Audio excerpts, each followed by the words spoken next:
The Chinese People's Political Consultative Conference Committee has started its annual session. This ushers in a political high season that will see the opening of the National People's Congress on Sunday. Over 2,000 political advisors are gathering to discuss major economic and social issues in the world's second largest economy. Xi Jinping and other top Communist Party and state leaders are also present at the event. During the opening ceremony, Zhengsheng, the chairperson of the CPPCC, presented his annual report.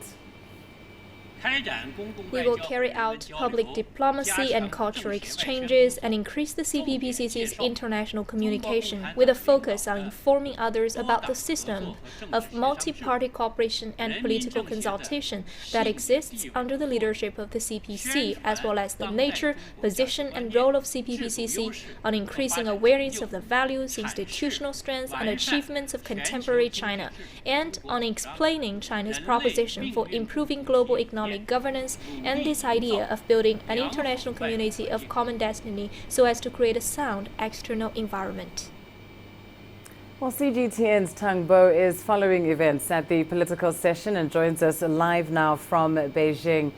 Tang, of course, the annual political session is now officially underway, and we know that world leaders will be paying attention to events there. Just talk us through the significance of the two session meetings. Well, yes, indeed. The CPPCC, also known as the Chinese People's Political Consultative, it's neither a state organ or a policy-making organ. It serves as an advisory body where its members provide ideas and suggestions for the state bodies and National People's Congress. And well, at the same time, the National People's Congress, or NPC, is the legislature. So right now, CPPCC and NPC have been playing a very important role in directing China's social and economic development.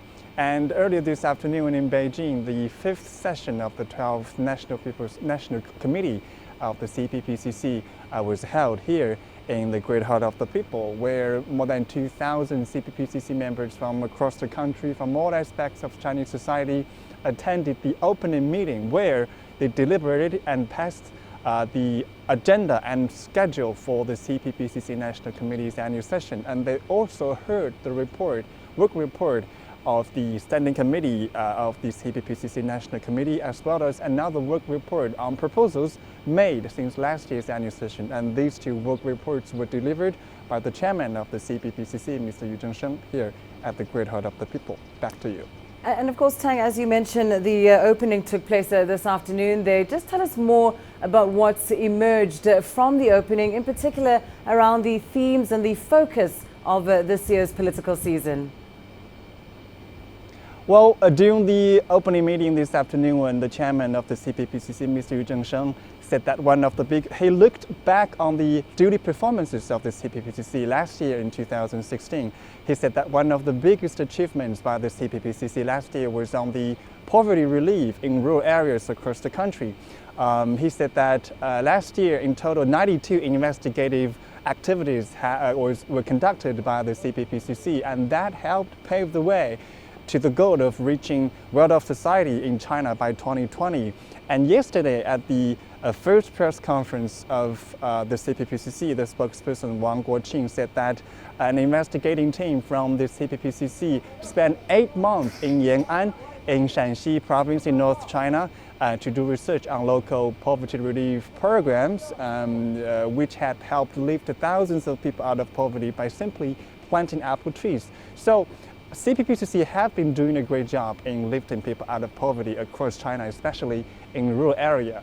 And Mr. Yu Zhengsheng also said that to have a better duty performance, the CPPCC had already changed its way doing investigation. He said that in regards to the industrial transformation reform in Northeast China, the 3 vice chairmen of the CPPCC National Committee led the team in person. They went to 22 cities in the region, investigated 87 enterprises, and held 57 colloquiums and formed nearly 20 work reports in regards to the industrial reform in Northeast China. Back to you. Thank you so much, Tang Bo, joining us there live from Beijing. Of course, we have teams keeping a close eye on developments and what might emerge from China's political season this year.